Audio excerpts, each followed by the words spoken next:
आपे को बिरहा लिखल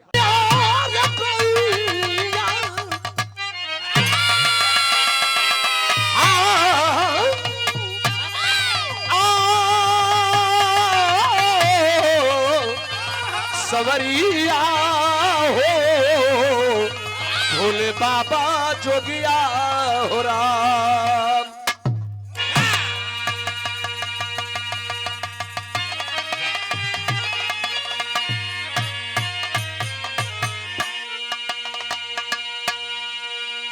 भैया ये धरती पर सबसे पहले केहू आइल, ये भूमंडल पर सबसे पहले केहू आइल तो के आइल?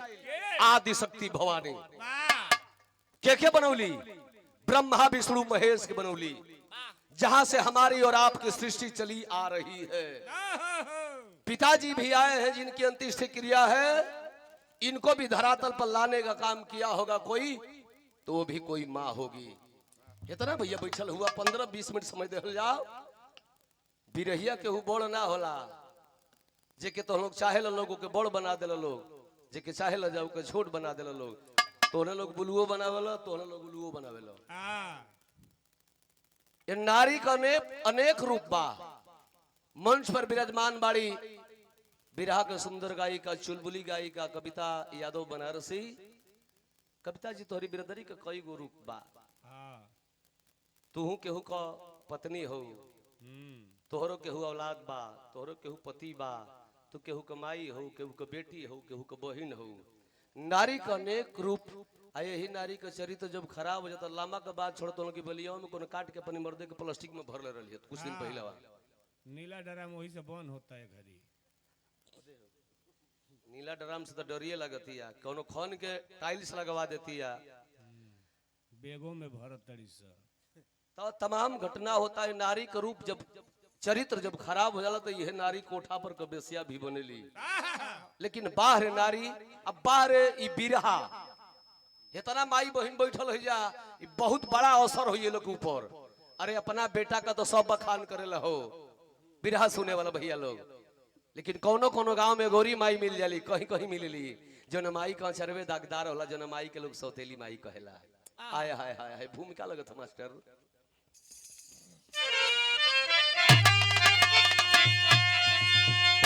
पूरे सृष्टि की देवी कहाती है नारी, नारी के गरिमा को भगवान बचाते। सीता सावित्री अनसुईया थी नारी, धारण किया धर्म धर्मी कहाते। मन की शंका का कोई निवारण नहीं, बड़ी की चोरी कन्हैया जी खुद ही जताते। विश्वास में घोट जाए गला, कभी महेंद्र जी ऐसी कहानी बताते।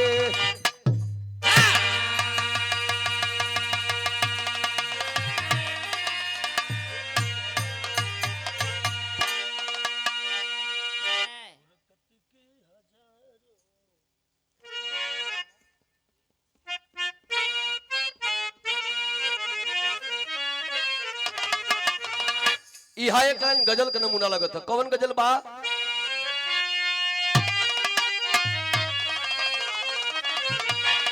हजी फुरकत की हजारों, फुरकत की हजारों रातों से, अरे एक रात सुहानी मांगी थी।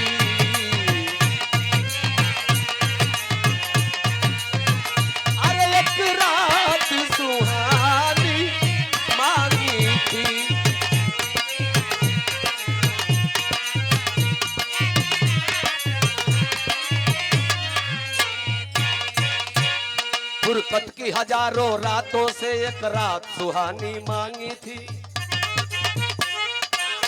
कविता जी तोहरे ने कोनो खूबसूरत लड़की भगवान से जवानी मांगत रहे, जो फूल की बोझ से। भगवान हमको ऐसा जवानी दो कि जो फूल की बोझ से दब जाए, अरे एक ऐसी जवानी मांगी थी, अरे एक ऐसी जवानी मांगी थी।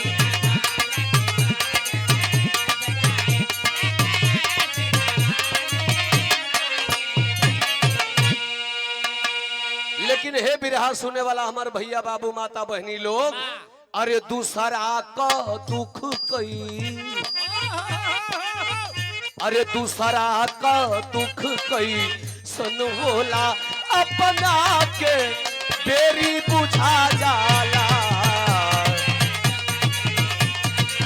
अरे अपना के बेरी बुझा जाला।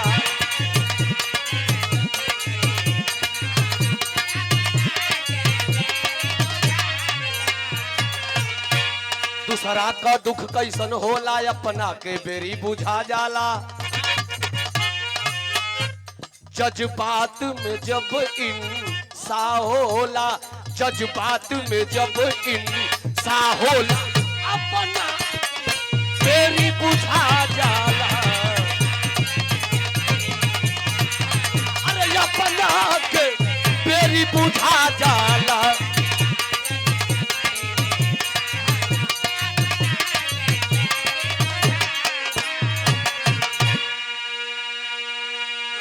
दूसरा का दुख कैसन होला। कविता जी, जब तू हॉस्पिटल में रहलू ना, तो बहुत लोग मौजो लेत रहल, जाए तो बड़ी मंच पे हिलावत रही, अब ना गए बिरहा, काम खत्म हो गई। तो दूसरा का दुख अपना के तब महसूस होला जब अपना पर पड़ेला। तो जैसे मान लो कि हमारे फोड़ा हो गई बा, कहना तनी अरे माई रे माई, तो वही में लोग मजा लेना लाल जी भैया के, अरे तो खुदरा पाप हरे। आ जब ओकरो दुख होई तब ओके महसूस है कि हाय हाय हाय फलानो भैया के ही तरह दुखात रहल हुई। तो दूसरा का दुख कैसन होला, अपना के बेरी बुझा जाला। केकरा पर दुख कैसन पड़ल बा, ई हमें से हमारा बिरहा के शुरुआत बा। ये 51 पे पुरस्कार हमारा अमर भैया स्वर्गीय जगधारी बाबूजी के आप भतीजा है, आपकी ओर से स्वागत भइल, चरणन में सादर प्रणाम, सब भैया लोगन के प्रणाम। ध्यान से बिरहा के सुनल जाई, आप महसूस जरूर कर जाई कि हम बिरहा सुनत नहीं खे। पीछे पर्दा लगल बा और हम केवला हीरो खड़ा बा, फिल्म के एक्टिंग करत हो, कहानी सीरियल जैसे चली। कैसे?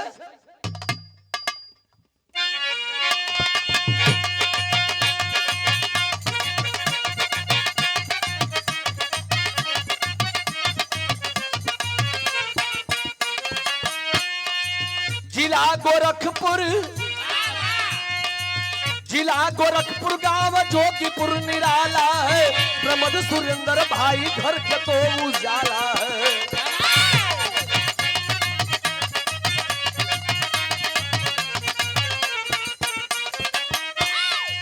प्रमोद की शादी, प्रमोद की शादी हुई लगन के समैया में, रीता दुल्हन बनी कन्या बनल कलैया में।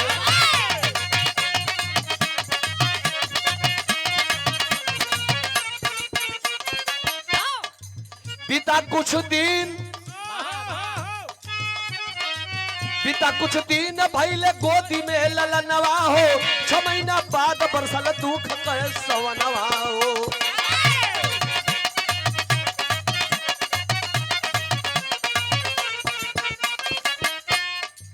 पड़ी बीमार, पड़ी बीमार, रीता जग से नाता तोड़ी है, दुधमुहा बच्चे को साजन के पास छोड़ी है।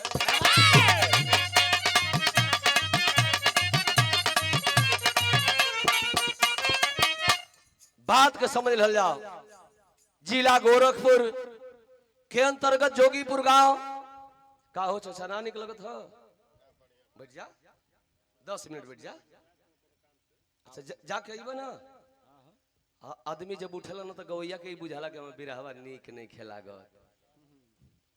ऐसे कि भले मोबाइल में चीफ में सुनो तरह लोग आज खड़ा होकर रामकुल कविता तो लोग के घरे गावत हुए, तो जेके जाए हो के होई तो एगो कलाकार गा के बैठेला उस समय चल जाए के चाही। लेकिन जब कलाकार केहू गावेला तो ओ समय उठ पाठ होला तो ना निक लगेला। हाँ, केहू के मान लो में जोर से अगर पेशाब उसाब लगल हुई हाँ ओके ऐठ के बांध देवे के चाहिए। अरे मर्दा मर जाए के पड़ी ऊ जाके कह सकेला लेकिन ओहू के बीच में समय होला। ये पुरस्कार 200 रुपया पुरस्कार हमारा विनोद यादव जदवंशी गरमर पुल तेनुही से भैया के 23 जून को बिरहा बा काशीदास बाबा का पूजा बा आया आप लोग सादर आमंत्रित है। बहुत लम्बा तो हुई ना 1-2 किलोमीटर हुई सटले ना। हाँ तो 2 गवैया बोलोले हो ना तो जब हर कार्यक्रम में रम के वाला आवेला तो 3 गो मंचवा लगा दे आज हम देख ले कि के आवत हो देखब कि केवन हो का हो। हाँ ठीक है ना बस तो कह कभी तो ले ले ना 4 को कह देते नहीं। अरे हम बोलेंगे तो यार 501 कर दूंगा ऐसे कि पहले 500 रही है परसों के गोरी बढ़ा ले रहे कह तो 502 कर दें आज नहीं के दू करे लायक। हाँ का है। अरे ना यार कविता बहुत मानती है हमको ता है देखी जा बाबू कहानी पर ध्यान दे जा। जिला गोरखपुर के अंतर्गत जोगीपुर गांव जो भौजैया कहतिया का कहे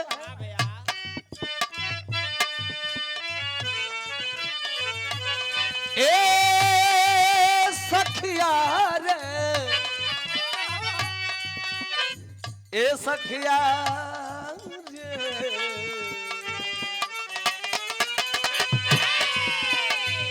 अरे हम तो ढूढ़ी मुदले रहनी पियरी माटी से। अरे हम तो ढूढ़ी मुदले रहनी पियरी माटी से देवरा मुअन खोद काटी से एक खेसारी गौलो। अच्छा तो एगो नेता बना घरी जहाँ भाषण देता तो खाली अहिर ने का शिकायत बतिया थोड़ा अहिर मार दिया अहिर ही कर दिया तो राजनीतियों में विरोध बा गायकियों में बा। नाराज मत होगे कविता जी खेसारी गौलन तो खेसारी का काट एगो भोजपुरी का स्टार गायिका बाड़ी स्मिता सिंह खेसारी की धुन का काट उगौली है का। अरे हम तो आगे वाला मुदल रहनी अच्छा से देवरा मुअन डललस पाछा से। तोहर मन में हो गया कि रामकल जी गलती का उतर अरे पागल गलती नहीं के कौनो कभी आ तू पतो ही उतार ले हो लेकिन खर्चा ना कैले बलमुआ खबर हमारा मिलल बा दोनों दू गो लइका फौजी आ तू हो गेल मनमौजी त घर में त सीता दुल्हन बन के आई बाड़ी घर में। अरे सीता दुल्हन बन के आई बाड़ी घर में खुशी के लहर में ना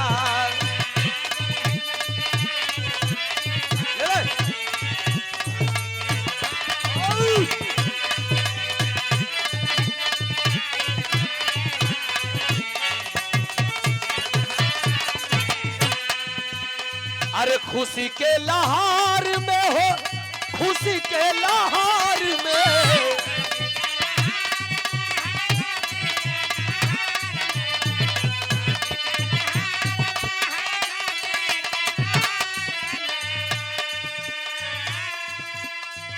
खुशी के लहर में हो खुशी के लहर में नाउन मिठैया बाटे गौआ रे नगर में तनाउन मिठैया बाटे गौआ रे नगर में खुशी के लहर में ना।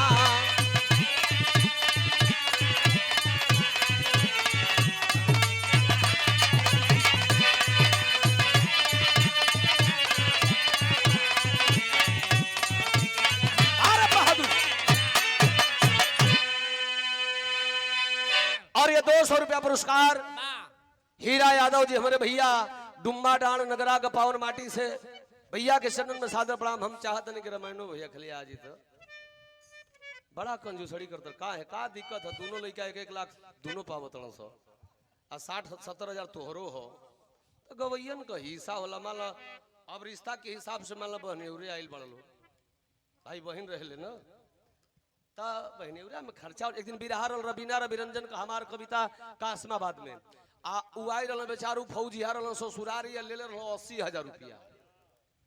80,000 रुपया मैंने 500 का एगो गड्डी 50,000 आओ करे बाद 200 का आ 100 का आ एक बार पैसा पूरा फाड़ के 40 से रोनी 40 से रेनी आ कहल कि गांव में केहू का ताकत बता जमा ले हमसे कहने की अरे दादा कहने के रंगबाज व्यक्ति है ता प्रणाम बा बहनी कहला पर कुछ खर्चा उर्चा कह देवे के चाहिए कि बहनी हो जाने के नहीं भैया लोग होइलन तो बिरहा में रंगबाजी कइलन। बहुत प्रणाम बा सब लोगन के ध्यान बिरहा से न हटे बाबू।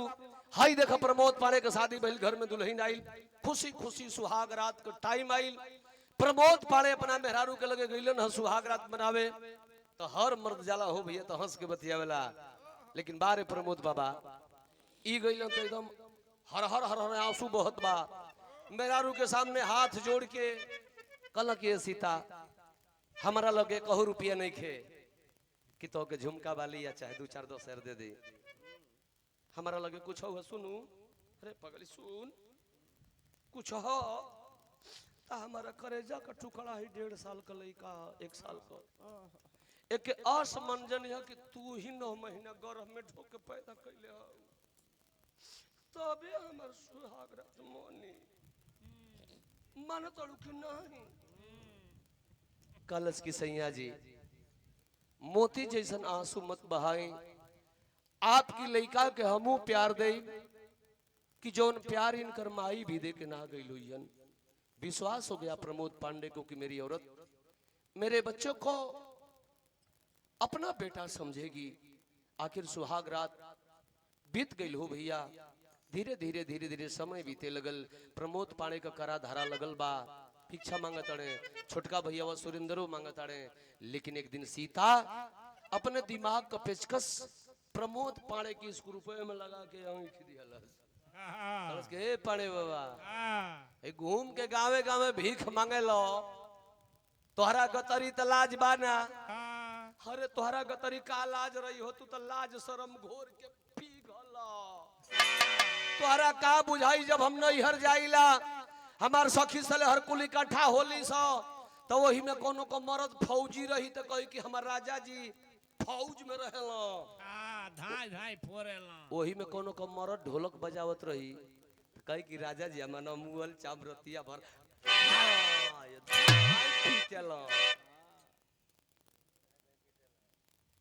और ये 500 रुपया पुरस्कार हमारे गार्जियन जो हमें अपने भाई का प्यार देते हैं डुम्मा डाण की धरती से।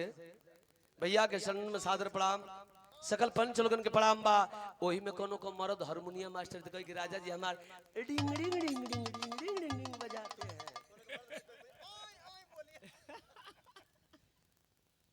तू का जनबा हमार दर्द हम डेरा जब कि हमसे कोनो मत पूछो सो वही कोना में सटल जाई कोना में सटल जाई आ तले वही में लास्ट में हमरो से पूछिए से के सखी तोहार जना का करला हमर 100 मुट्ठी का करेजा एक मुट्ठी हो जाला कोइला के हमार राजा जी भीख मांगे लो भीख मांगे लो तोहरा का गतरी लाजबा है कवितावा हमारे गांव कहियो कौन मरद दिल्ली में 10,000 महीना कमाला उछतिया आके बतियावेले कि हमार राजा जी इतना कमाला तू दिल्ली कमैता हो राजा 5,000 महीना देता तो हमहू छतिया के बतेती कि हमार राजा जी राजा राजा उहो भारत की प्रमोद पाणे के बतिया निक लागल चल गए दिल्ली आ जाके कमा के जब पैसा पहली तनख्वाह भेजल मेहरारू के अब मेहरारू जब बैंक से उतरलस हाय हाय हाय हाय बारे उ सीता बारे वाला लड़का के सौतेली माई देखा हो भैया माई बहन भी सुन तड़ू जा पहली तनख्वाह हिम्मत को उतरलस जबकि रहल सौतेली माई त जाके झुमका बाली या स्क्रीन टच मोबाइल ना किनलस का किनलस अपनी सौतेला बेटा की बहिया के धैलस आ ले के विद्यालय में गई पीएस कॉन्वेंट विद्यालय में अपने बच्चे का एडमिशन करवाती है वो माँ कि सैया जी सुहाग रात में क्रिया खेवला कि हमारा बेटा के अपन बेटा जन है, हम हर सौतेली माइन में सौ माई ना बनब, हम ऊ को के दिखा दे कि पूरे दुनिया में कौनो माई कौनो सौतेली माई ये प्यार अपने बेटा के ना दिले हुई। लड़का का नाम लिखवा दिलस, लड़कवा पढ़े लगल, धीरे धीरे धीरे धीरे कक्षा 2 में पढ़ता हो बाबू। एक दिन अपन जूता मोजा कसले बा, ड्रेस पहिरले बा, बैग टंगले बा, पढ़े जाता। जैसे आप लोग बैठल जमाई बहन यही तरह कुल जानी कई जानी बैठल लोग नीब की पेड़ तर आ तबले एगोड़ी देखलस कलस के आय हाय हाय ए सखी हाय देखा तो टूअर घेट्टा क कितना उमचता। ओके बोलौली से ए राजू है तो के जुतवा के किन ले रे कलश के हमर मम्मी, बेगवा के किन ले ह कलश की मम्मी, मम्मी घंटा मम्मी हौ घरवा में तोर माई ह, उ माई ना है तोरे राजू, उ नागिन है नागिन। उ तो घरी तोरा से प्यार करतिया कि जबले ओकरा गोदी से बेटा बेटी नहीं खस पैदा भइल। बिरहा सुनने वाला भैया बाबू माता बहिनी इतने बतिया लइकवा सुनलस, अब काहे के पढ़े जाओ, लवट के घरे चल गई। घरवा जाके अपन सौतेली माई के अचरवा के धैले बा, फफक फफक के रोवता, माई से कहता ई हमेशा हमारा बिरहवा में मोड़ हो गई हो भैया लोग। रो रो लइकवा कहे का कहे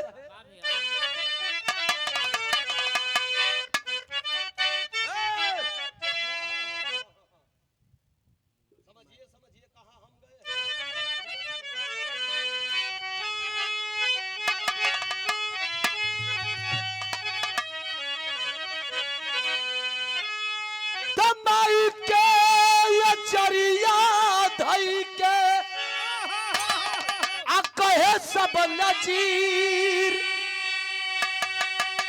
अरे कहे सब नजीर, झर झर बचवा झर झर बचवा के अखिया से बरिसल नीर, झर झर बचवा।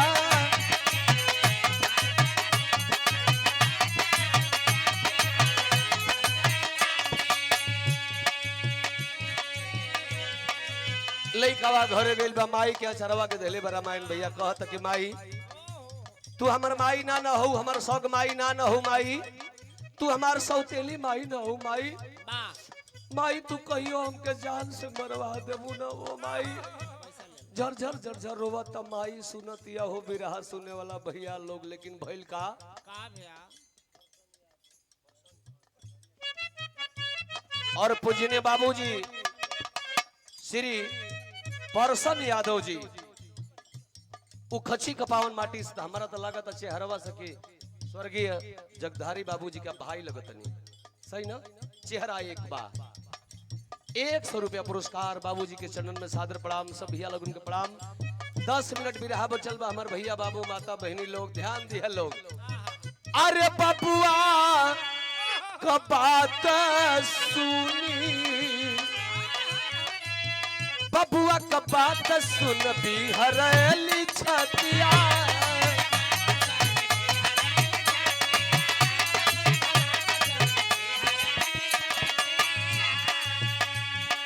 अरे तो के बिसारब नाही एको पल जगतिया।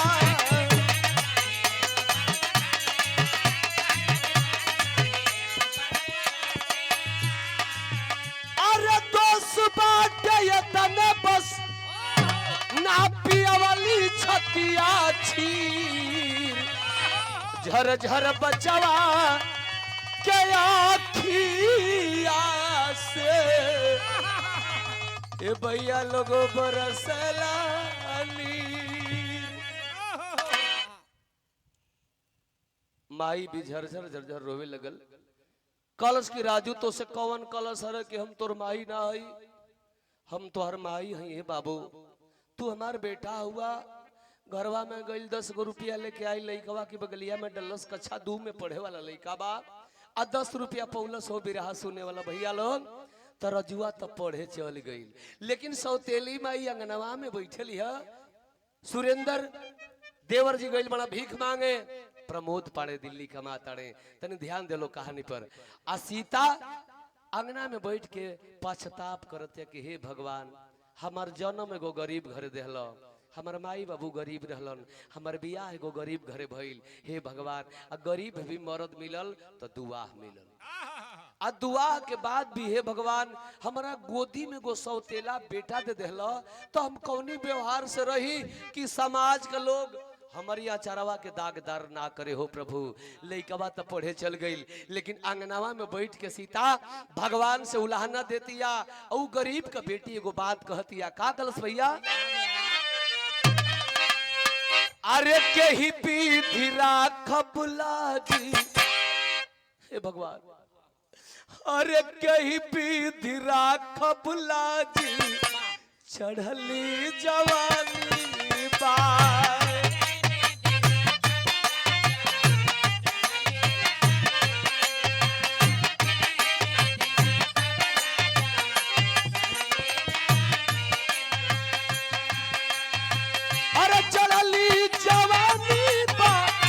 राजू जिंदगानी बा, राजू जिंदगानी बा, कहीं भी राखब लागी, चढ़ली जवानी बा, चढ़ली जवानी बा।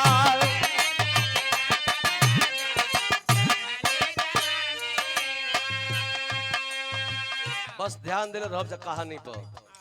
हे भगवान हम रजुआ बेटा खातिर कुछ को दे, राजू बेटा में हमरो, अरे राजू बेटा में हमरो बसला परनवा।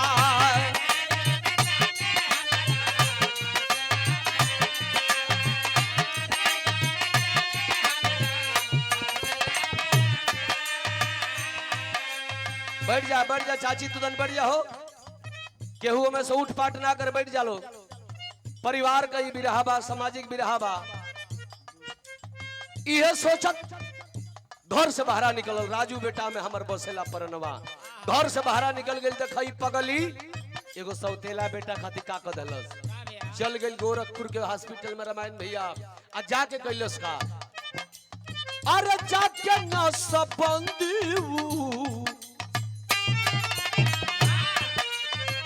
जाकर न सबंदी करवली नया नवा।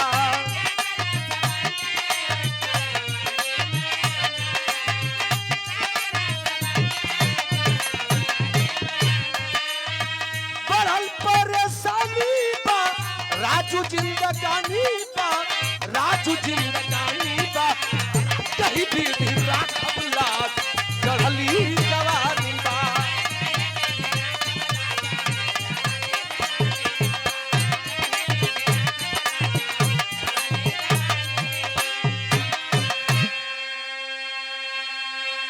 ये सोच के ऑपरेशन करवा लेहलस, उहो कंप्यूटराइज ऑपरेशन कि ना रही बांस न बाजी बांसुरी, न हमार कोनो औलाद जन्म इहो से, अन रजुआ लइकवा से हमार ममता दुलार बटी।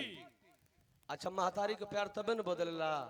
लोग कहेला कविता जी कि आपन मेहरारू ना ना ना आन के मेहरारू अपन लइका, दूसरा के मेहरारू भले उ पोटा ही होके, खाली आंख बंद कइले रहे, मने मुंह ढकले रहे, आउ घूंघट में होके रास्ता धके जात होके, तो लोग सोचला कि तनी ताक देत मर जेती है।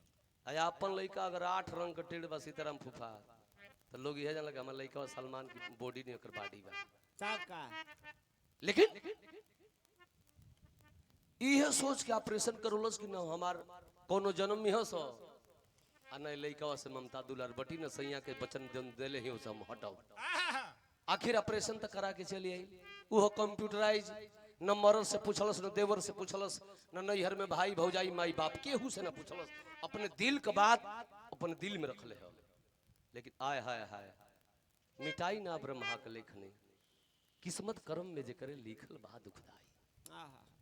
ऑपरेशन तो कुछ सोच के करौलस, लेकिन लड़कवा रोज पढ़े जाता हो भैया, नवंबर दिसंबर का महीना बा, रोज 4 बजे घरे चली आवे, एक दिन 4 बज गई ना आयल, 4:10 हो गई। नवंबर का महीना बा, 5 बजे किरण डूबेले, 4:30 बज गई ना आई। आ जब ना आई तो घर में कोनो असगुन होके के होला तो आभास होके लगेला। लड़का 4:30 बजे जब नहीं आई तो सीता बेचैन होके, जबकि ब्राह्मण परिवार का कन्या है, घर में रहे वाली है, लेकिन वो 22 बरिस के चढ़ल जवानी में अपने जवानी के कुर्बानी देले रहल, वो कैसे बर्दाश्त करी। घर से स्कूल 1 किलोमीटर दूर बा। ए बाबू वो पगली घर से बाहर निकल गई, तन की सुर ठीक भाव लगत मास्टर।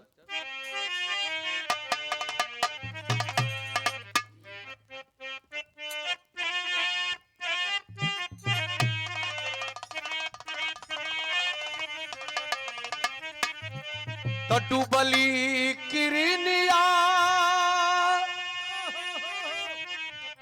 अरे नाही आइले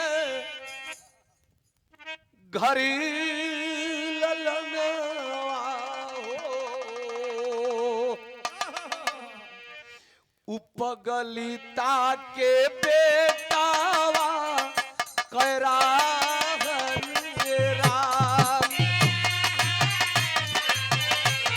गलिता के बेटावा करा राम किया हो रामा रे।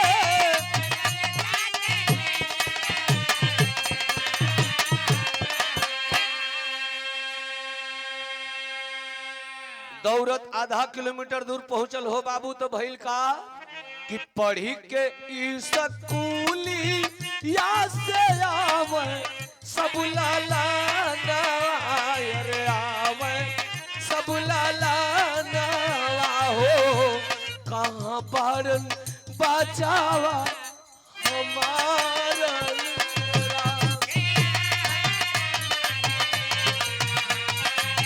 बचावा हमारा किया हो रामा रे।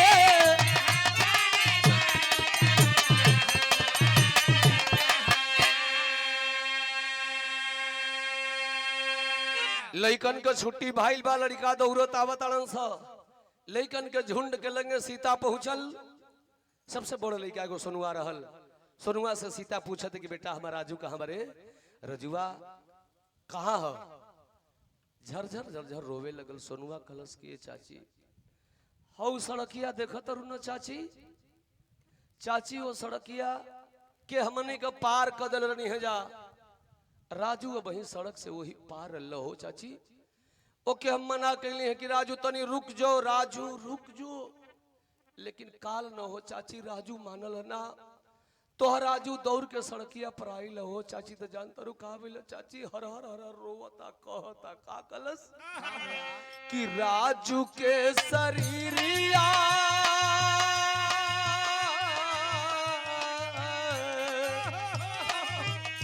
राजू के शरीर हो उड़ी गईल अलर राजा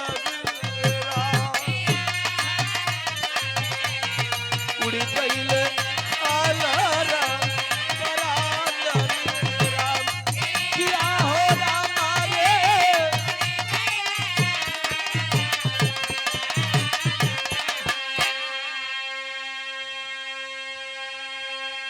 ए चाची तोहरा जो ये धरती पर जिंदा नहीं के हो चाची। चलो ना सड़किया पर देख लो, एगो ट्रक वाला बहुत तेजी में ट्रक लेके आवत लो। झटका में राजू चढ़ गए सड़क पर।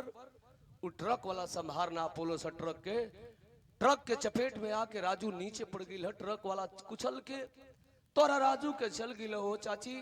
तोहरे राजू के शरीरिया वही सड़किया पर चीथड़ा बिखर गई है। बिरहा सुने वाला हमारे भैया बाबू ओ माई कैसे बर्दाश्त करी हो जोन माई वही बेटवा अपने अपने जवानी के कुर्बानी दे ले ही। माई दौड़े चलल बिरहा में टेरी के भाव लगी बाबू।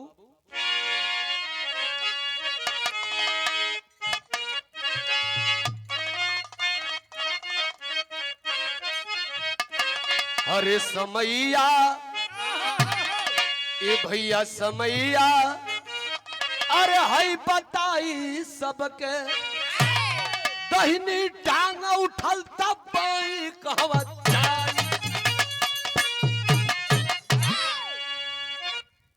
केहू का दोष ना रामायण भैया। दहिनी टांग उठल है, अब बाई उठब तो रोड पर पड़ी कि खड़ंजा पर पड़ी कि खाई में जाई, ई समय बताई। आखिर माई पहुंचल घटना स्थल पर, अपने अचरा के पसार के हर हर हर रोवत हिय। कलश की राजू ई कौन दिन देखोले रे भैया, हम कैसे जियब रे बाबू, हम कैसे जियब रे भैया। मांस का टुकड़ा जोन बा सड़क पर बिखरल, अपने अचरवा पर उठाई उठाई के धरत हिय और रो रो के लसिया से गो बात कलश विदेशिया का भाव लगल भैया। त गोदिया में लसिया बहावे सीता असिया के, अरे हमारा क्या कैल पीसा राई हूँ दुलरुआ के करे सहारे हम जियब सान सारावा में, धारा बीच दिहाला डुबाई मर दुलरुआ। हाथ जोड़ के रो दिया, बाबू हम कैसे जियब रे भैया राजू, कैसे हम जियब। तोहरे पापा के हम का बताइब कि बेटा का मौत कैसे भइल, का हम बताई। 2 मिनट का हम बताइब रे भैया। बिरहा सुने वाला भैया लोग, गांव को लोग पुरनिया लोग दौड़ल गिलन, अपन लुंगी बिछौलन, ओकरे अचरवा पर से ओकरे बेटवा के लसिया के अपना लुंगी पे लेलन, ले गईलन घरे। बेटवा के लसिया के लोग दाह संस्कार कैलन। दिल्ली में खबर गई, प्रमोद पाड़े घरे अलन, अपना मेहरारू के समझाओ तन के सीता जाए दो, हमारा तोहरा बीच में इतने दिन खातिर रजू आई हल। अरे पगली मत रो, तू भी जवान है और हम भी जवान है, तोहरा अंदर कोनो दैविक प्रकोप बा या कोनो शारीरिक कमी बा, मत रोवा। समझाई बुझाई के 15 दिन रखले हुआ। 15वां दिन के रात में दोनों प्राणी एक ही सेज पर सुतल हुअन। ठीक 12 बजे रात में सीता सपना में वो बेटा को मौत वाली बात देखतिया, चिहू के उठल। प्रमोद पाड़े पूछतन कि का भइल, तो रो रो के वो सीता बतावतिया, एकलन तर्ज लगली। तर्ज हमरे बिरहा का आखिरी तर्ज बा। 2 मिनट जग पूरा कराव के ना बस। अरे सुपन भगत जी बिरहा का तोलन पारखी हुआ, अहिर तक देखवा हो गलन कि आज भी बस 4 बिरदरी में सबसे अधिक लड़का डांसर हुआ, लेकिन ये लोग बिरहा करेलन। अपना बियाहे में एगो बेटिया करे हैं, एगो बेटहा, वो लेडीज आ कसौटी को बिरहा होला। तो धन्यवाद के आप पात्र हैं। बिरहा समझत हो चूर पकड़ ले है तो 2 मिनट बिरहा तनी बैठ जा। तरज बा बिरहा का आखिरी तर्ज बा।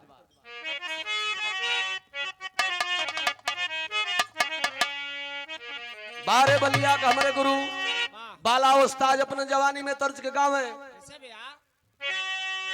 अरे कही दा भौजी हमारी भैया हो जिस, यही कविता नहीं यार। आय हाय हाय हाय, लम्हर सरहर गोरहर बदन। गुरुजी बिया हो गइल बा का हो? अच्छा गौन बिया होवे गेलू कि गौना भइल? नहीं, साल भर कैसे गइलू? वही राते गौना में ना तोरो मन कुछ कुछ करे कि ना करे? तक झूठ बोला ताड़ू, खरखरा की जवानी चढ़ल हो लईकी का। बुझाओ कि पानी बाढ़ खंभा तोड़ दे, रोड तोड़ दी दम। हां जे तरह हवा बहता, जैसे बुझाता तब मुझे उलाट दी। ये सही करकरा के चढ़ल, ये अड़ा ना ले। वो भौजी से अपना कहती आनंदी की भौजी रे, अरे कही दा भौजी हमारी भैया जी से कई दे तन काला नवारा।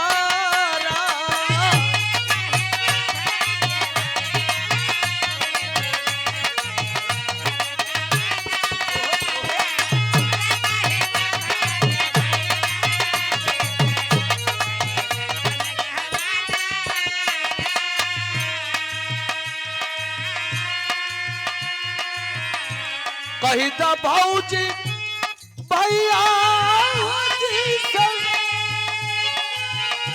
कही दा तन अरे गवनवा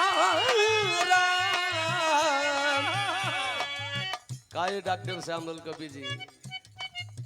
अरे मत दीजिए ए बाबूजी कूड़ा रे दौरी मत दिहन गहनवारा, लेकिन दो गो चीज चाहिए भौजी रे। झुमका वाली गहना ना चाहिए, दो गो चीज चाहिए। अरे तू ये गो चीज याद चौकी और बांगुड़ बेलाना।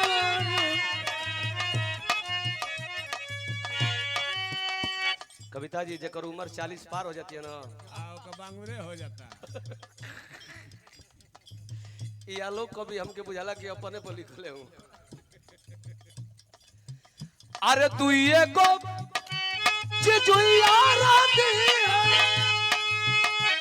चौकी और बेलन भौजैया कल काहे पूछी हो। आय हाय हाय ई चौकी बेलन सस्ता चीज, एमे कौन मजा है कलस की भौजी रे जन एमे मजा है, वो गहना गुड़िया में ना है। भौजैया पूछल का मजा है कविता। हेलो नंदी बताओ थे भौजी। अरे लोइया काटल, अरे लोइया काटल काले हिली बेलक।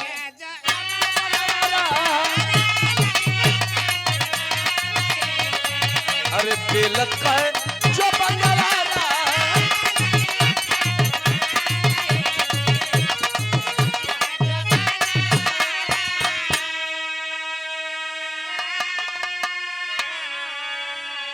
तो हम लोग के मनोरंजन में गा दिली है। बीच में कहूँ धुन ना गौले रही है, कहले कि लास्ट धुन बा के गाई दो। लेकिन प्रमोद पांडे अपना मेहरारू सीता से पूछत कि सपना में का देखलू हो, तो उहे रो रो कहती है। का कहे? अरे रही रही सालत बाटी ए सैया रही रही सालत बाटी बेटा कै मारा नवारा।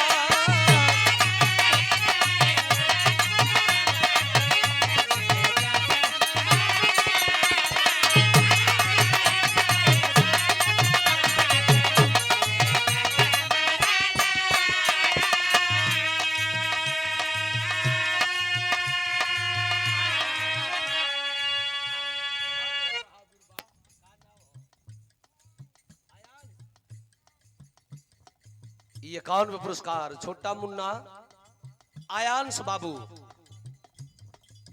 लेकिन हीरा भैया कम से कम बहनियों से कह दिल जा कि देखब तोरा ससुर के आज अंत्येष्टि क्रिया हो आ दो चार फोन ही बड़ेरा पर जहां बैठल हो यहाँ हेऊ जो से ताकत हणो कि देखी तो पतोहिया कितना दे तड़ी से पैसा।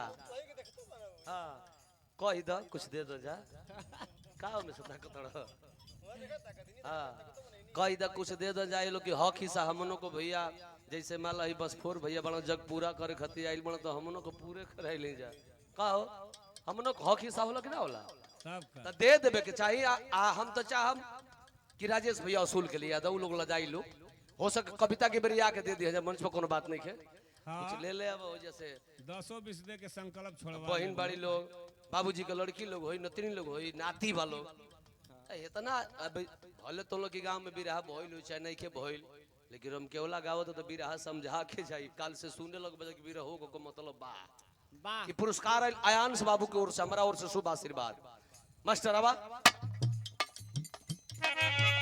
अरे रही रही सालत बाटे हाँ,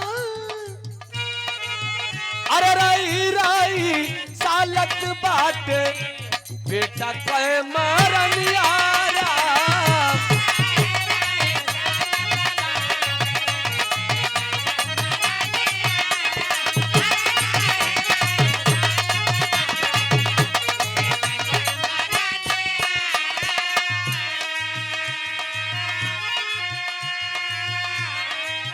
अरे रही रही सालत बाटे अरे अरे बेटा के मरनिया कलावे पगली तोहार लइका ना रहल तोर लइका ना रहल रजुआ हमार खून रहल तू बार बार रो के 15 दिन से तू हमरो करवा तड़ी न तो के लइका चाहिए ना चल सबेर होके दे चला तोहरो अरे दावा हो दुआ अरे चला तोहरो दावा दुआ कराई हमरा नियारा